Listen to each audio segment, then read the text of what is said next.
What's going on, guys? It's wanted to do a quick review on this GLAKER 3-in-1 cordless hair trimmer.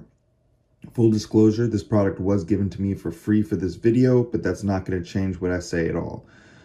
So I get my hair cut about once a month from my girlfriend, and my old trimmer was so loud that it hurt my ears. So the number one thing that I like about this is it's nice and quiet. That's on its highest setting, and it does not blow out your eardrum. So that's number one. Number two is just really easy to use. This thing just pops right off. So this is the one for the hair, and you can actually change how the blades are, how far the blades are. And then if you want to put your beard trimmer, you just literally pop that off, pop it back on.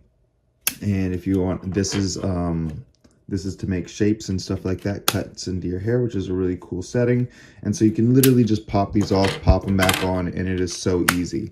They've got lots of different hair trimmers. This one is a 51 millimeter. It's got basically everything that you would need to cut anyone's hair. It comes with some oil, a charger, and a little comb. And then this is something to put over you, so it's like a little bib so you don't get hair everywhere.